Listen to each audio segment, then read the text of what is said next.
Alright, well, what we're about here is making a cradle for chopping up wood with a chainsaw. And this is, of course, version 2.0, as we like to say in this day and age.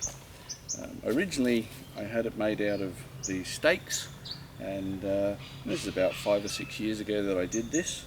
But being only timber, they tend to sort of rot in the ground, and they're a bit flexible.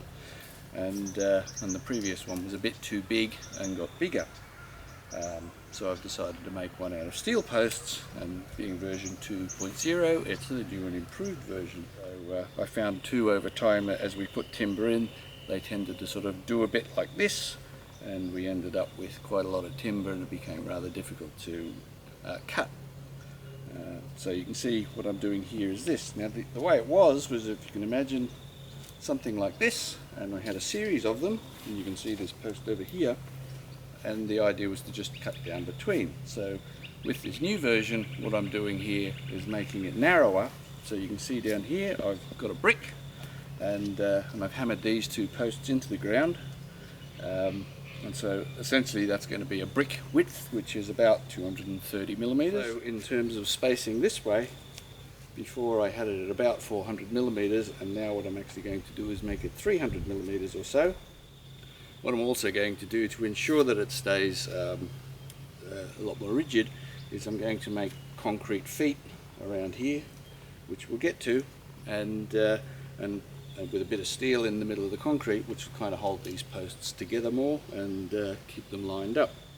And by having it like this and having a series of it, we can put timber in here that's 1.5 meters long, and just basically drop down with the chainsaw. It takes 5 minutes, and then you've got a wonderful stack of reasonable sized twigs, and probably anything up to 50 mil in diameter, and perfect for the stove. And I'll just get on and put the rest of these posts in, and we'll come back after that.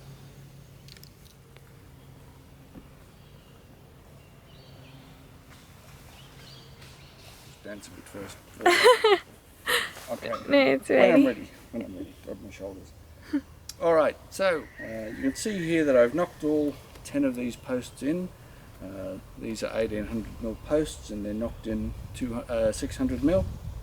And it's rather soft soil here, and so to make sure that these things don't move, I'm making concrete feet around each pair of posts.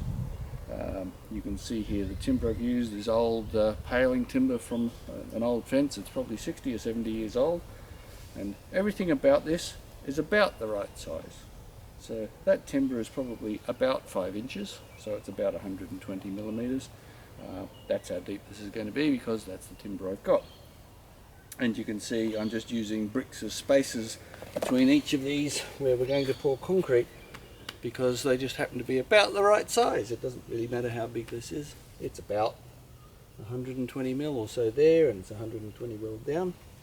I'm going to just cut up some bits of steel and show you. We've got lots and lots of scrap bits of Rio steel like this lying around, which is perfect. Eventually I'll just find enough holes to put that steel in and bury it in concrete for useful reasons. But there we are for now. So what I'll also do when I've poured the concrete in here is I'll probably place a brick in here as well. So that'll bring the gap underneath about that high off the ground, which will be around about 200 mil or so. And that gives plenty of clearance space for the chainsaw dropping out below the timber and for things falling down without digging into the dirt. If you have a chainsaw, you know when you try to cut dirt with it, it goes blunt very, very quickly. So you can see I'm leaving the cover on because it's probably a little bit clearer to see what's going on. You can see now that the gap in here is about 230 mil, and you can see that the chainsaw now has plenty of clearance in there. And I've actually put these posts in at 350 mil, which is plenty of room and gives us just a nice bit of leeway for a length of timber about that far apart, like that. Of course, the timber that we use is essentially just fallen around here, or dead trees and so on, so it's all going to be natural stuff that's going to rot anyway. And that's about it for right this minute. In the longer version, we'll film the concrete drying for those of you who don't have anything better to do.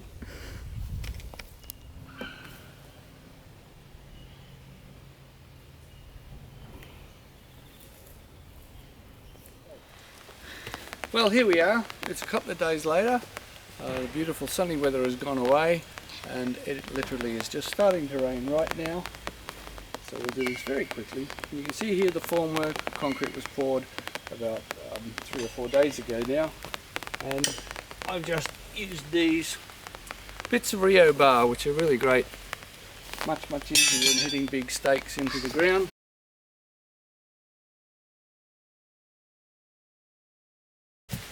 So you get the idea of what we've done is just created these blocks like this, and we'll come back in a couple of days and we'll load this up with timber and give a quick demonstration on how we did that.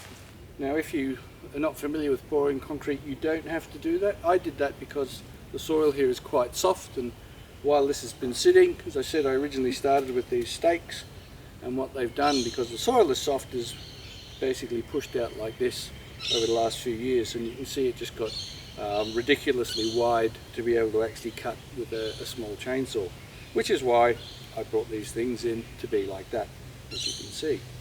So these were broken off at the ground. The other trouble with using wooden stakes like this in wet soil is they tend to rot after a while, so it was very easy to actually snap these off. And the best contribution that these can make now is to our pile of firewood. Here we go.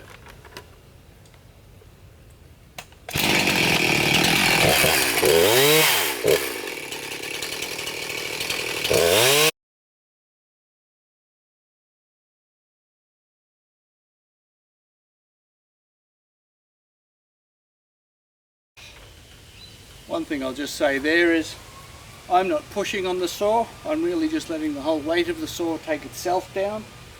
And you can see really it's with a sharp saw it's just dropped through like hot butter. If it's a blunt saw, you get nowhere.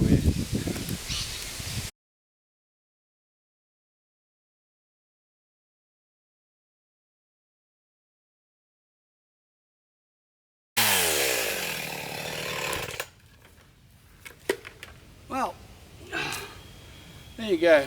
Took no time to produce a pretty good pile of firewood. What else can I say? Our American friends, if you're watching this, please adopt ISO standard 8601. There you go. Thanks a lot.